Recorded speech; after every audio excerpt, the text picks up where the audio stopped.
My husband rejects my contact after I cheated on him with the neighbor. Hello, thank you for reading my message. I am in a somewhat unique situation and wanted to see if anyone else has gone through something similar. I am not the victim here at. All the victims are my husband, my children, and my parents who live with the burden of my past sins, for which I truly feel sorry. Let me be direct. 19 months ago, I was discovered having an affair with a married neighbor and father of three. I am 32 years old, my husband is 39, and the neighbor in question was 27 at the time.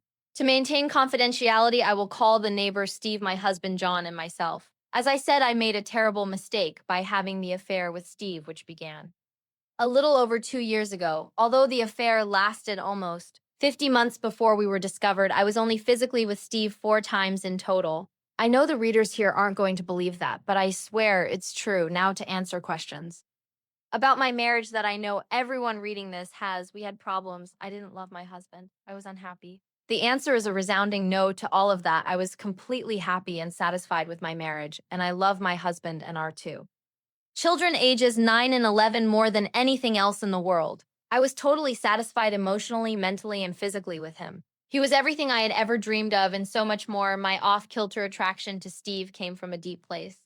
That took me back to my first romantic encounter when I was 18. It was a fierce attraction, just like my first time in high school.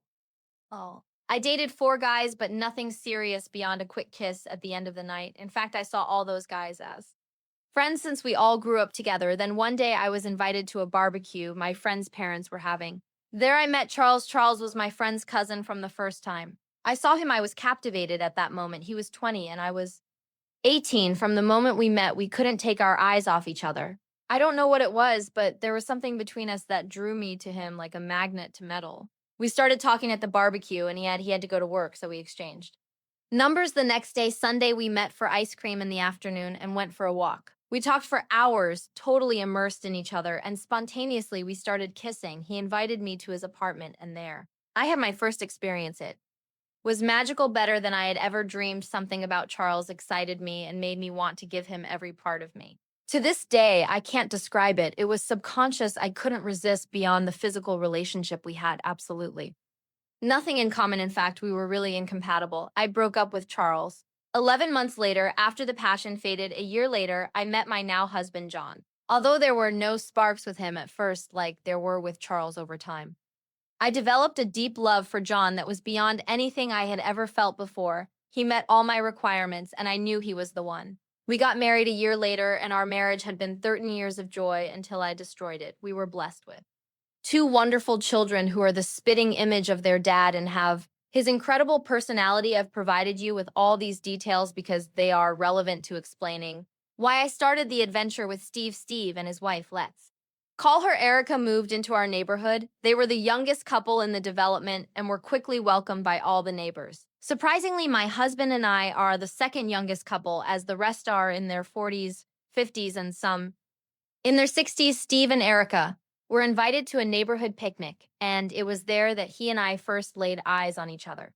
It was exactly the same vibe I felt when I first locked eyes with Charles at that family barbecue so long ago.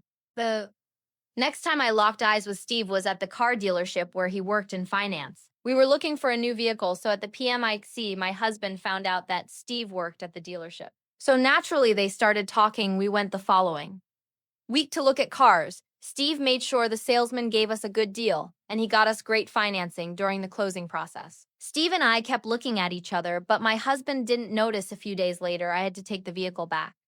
I went to the dealership to have fenders installed, and that's where Steve and I had our first inappropriate meeting. When he saw me in the waiting room, he came out to greet me and asked me to come back to his office as he had additional information about financing to discuss. We sat down, he made us both coffee, and we started chatting, just like I did with Charles. He simply blurted it out and told me he wanted to talk to me alone to discuss how he felt about me. He said he felt a vibe and noticed I was staring at him. I told him I felt something, but that it was wrong. He said he knew it was wrong, but didn't care. He said he wanted me. We moved on until the next morning when we had our first intimate encounter at his house after our children had left for school and our partners had left for work. By the way, Million has a good job and Eric is a registered nurse, as I said. Steve and I only had physical relations 4 times during the entire 5-month period. There was absolutely no loving connection between us since I loved John and Steve loved Eric. What we had was purely physical, and I must be honest, the physical part wasn't nearly as good as what I had with my husband, not even close. But it was forbidden and therefore exciting.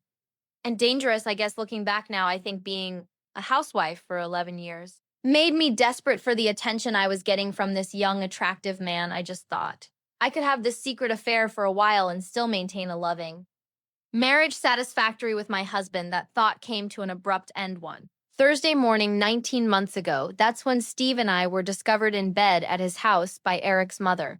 She walked in while we were fully engaged and just started screaming obscenities. First, she slapped and scratched Steve across the face, leaving a large gash with her nails. She also punched me in the jaw and ripped out 2 handfuls of my hair before I could gather my clothes and leave the house. When I got home, I was in total shock from what had just happened, and the reality of what I had done became clear. I knew my fairy tale marriage with John had changed forever and could end because of this. I sat in silence for a couple of hours, just staring at the walls, wondering what I was going to say to my husband. Then I decided to call him and left an urgent message. I told him I had something very important I needed to discuss. He didn't answer, so I texted him, and still I didn't get a response.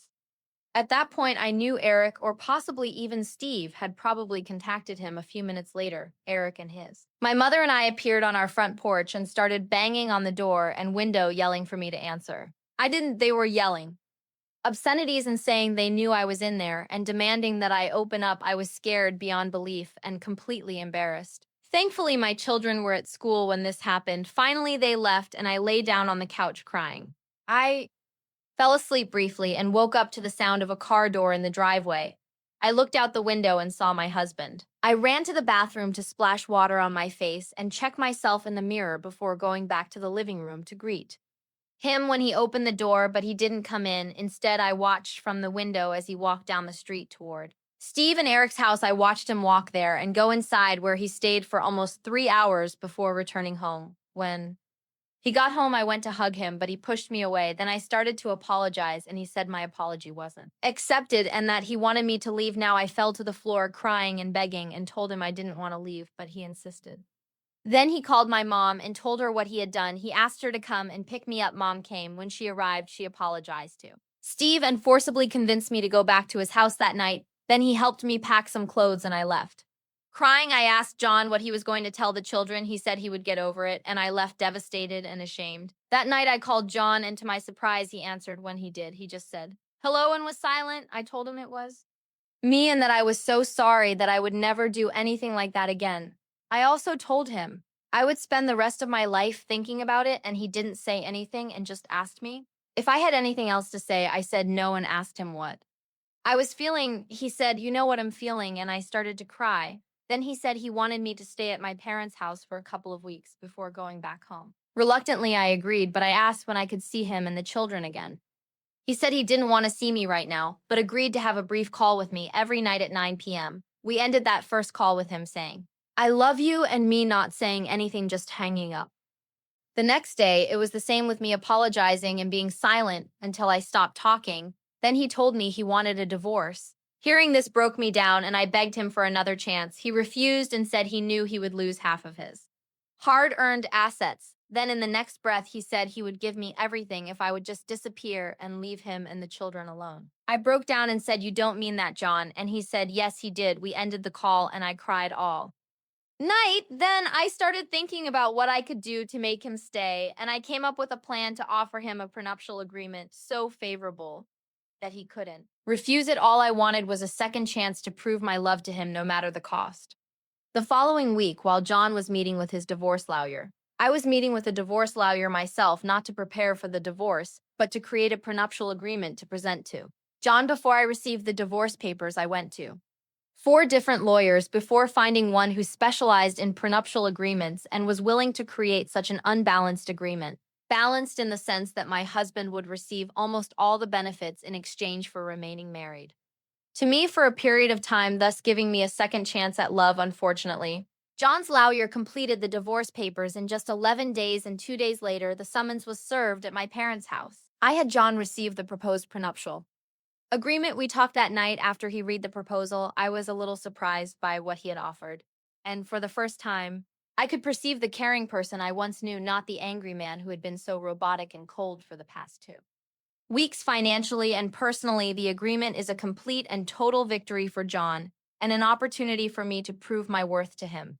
I won't go into detail about what the prenuptial agreement contains, but I will confirm that it allows John to keep almost all of our marital assets if we remain married and living together for at least 30 months. Furthermore, if I were to return if I'm unfaithful and we get a divorce, I lose all claims to our marital property, nothing, and I waive any alimony and child support payments. The agreement also states that I must get a full-time job within the next 6 months and start contributing an appropriate share of our household expenses. Finally, my husband can see other women, and so he wishes for the remainder of our marriage. I know I would never be unfaithful. It's not in his nature, but I want him to know that I love him enough to give him this option.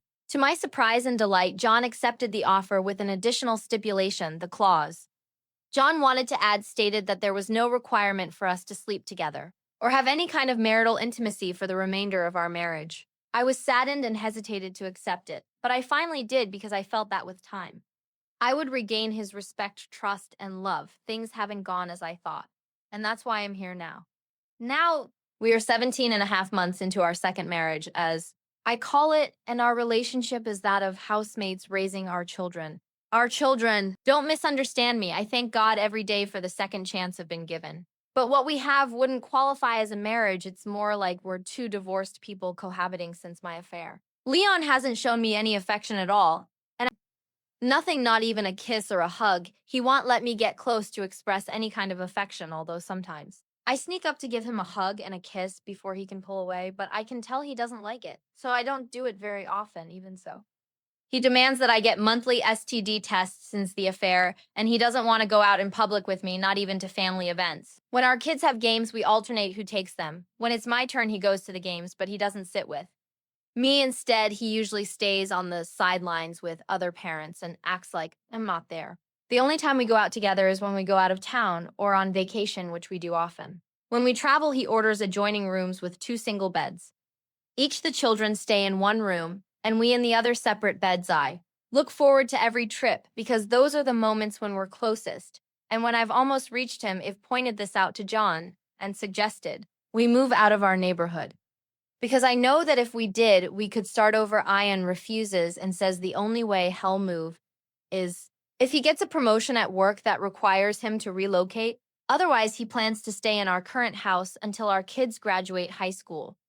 The kids don't want to move either since all their friends live within half a mile of our house, as do all of Ion's friends. Speaking of friendships since the adventure, I've lost all the friendships I had in our neighborhood. Steve and Eric divorced 8 months after the day, but Erica and her kids still live in the same house at the end of the street. All the women in the neighborhood I was once so close to have basically cut me off and blame me for breaking up their families. My home has become a kind of prison. When I'm here, I never go out and just stay inside or in my backyard guarding my garden. My kids are always outside in the neighborhood or have their friends over, including Erica and Steve's kids. Thankfully, nothing much has changed in their little world. John does the same. He's good friends with all the men in the neighborhood. The guys come over to our house to smoke cigars and drink bourbon at night on our back porch or haze at one of their houses. He basically goes to work, then to the gym, then back home, makes himself something to eat, and then goes to a game or practice or haze socializing with friends. He doesn't eat dinner with us and he won't eat anything I make, although he did eat some cookies I made the other day. On weekends, he fires up the grill and only eats what he cooks, none of my dishes. The weekday dinners I have with my kids have been a great bonding experience for us. They like to eat shortly after getting home from school. So the three of us usually eat dinner around 4 p.m. I have everything ready and they set the table. They help me with the last preparations for the meal and then help clean up after dinner. I cherish this time because it has really brought us closer and has taught them valuable skills. They even help me in the garden where we have created an amazing space in our backyard with landscaping. In short, some things in my life are really great while some aspects are simply terrible. I guess this is just a long way of asking if you think this marriage is worth continuing as it is or if I should let Jan go now and give him the financial benefit as if he had stayed with me. I know deep down that he is not happy. How could he be? It's clear that he no longer sees Me as his wife or lover only as an ugly father, figure out what we are both very good at. By the way, I love Jan so much and I will carry the ugly burden of what I did to him for the rest of my life. I desire nothing more than to return to the loving relationship I once had with him, but I don't think he will allow us to get there. Let me know what you think I should do. I would really appreciate any suggestions on how I could successfully regain my husband's love and trust after betraying him. So blatantly, thanks for my update. A 7-week update later, I'm back to give an update on my situation. Last month, I followed the following the advice several of you gave me. I decided to move out of the house for a while to give our marriage some space. I rented a furnished apartment nearby for a short period and have been living there ever since, although I miss not being in the same house as my husband and children, and I miss my garden. It has been a relief to get out of that neighborhood. There are so many terrible memories and bad vibes there, all of which I know are my fault. I am in no way justifying what I caused. When I told him the news of my decision, he seemed surprised and a little saddened and asked me many questions. His reaction told me a lot. He told me he still loves me. I saw it in his eyes. I pick up my children after school, and they come here to have dinner with me and stay overnight a few days a week. We are flexible about that, and the children know they can come and go as they please. To either place, the real problem I have now is that being out of the house, I don't see John much nor am I in a position to talk to him, so I end up calling him and asking silly questions several times a week just to keep in touch. Just to keep in touch! We've recently had several long conversations about everything and nothing at all, which is another indication that he still loves me. I know I love him. Well, that's all for now. Thank you and take care. Final update. 5 months after the last update. It's been slow to return to update as I wanted to give time to be able to provide a full perspective on my situation. First, the negative aspect after 2 years and our second marriage, he decided it would be best for us to divorce. John said that. Although he still loves me and would possibly like to reestablish a romantic relationship sometime in the future, he just can't do it while we're married. I don't understand what he means, but he explained that it's psychological. He said that while we're still married, he feels disrespected after we divorce the night together.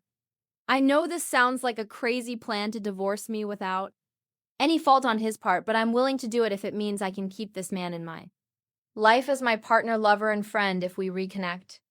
John made it clear that we will never remarry. He feels that if we truly love each other, a binding contract isn't necessary. I agree with that statement, but I wish there was some way I could do this without getting a divorce. As for the divorce, I'm voluntarily letting him keep 75 of our marital assets, even though he didn't comply with the stipulations in the prenuptial agreement. I'm also not going to seek alimony or child support from him. I know there are women who will read this and criticize me for being so generous, but I feel he earned the money and would have given me his entire fortune if I had remained faithful to him. I'm at peace with this decision, even with the reduced agreement. LB able to live comfortably for the next 8 years or more without working, but now I'm actually working, so I'm in an even better place in that respect too. Conclude, I just want to thank those who sent me responses. You don't know how much your words guided my actions and helped me at this time. Before I sign off here, I wanted to give some advice to women who have difficulty controlling temptation, as I obviously do. My advice to you is to resist. Don't.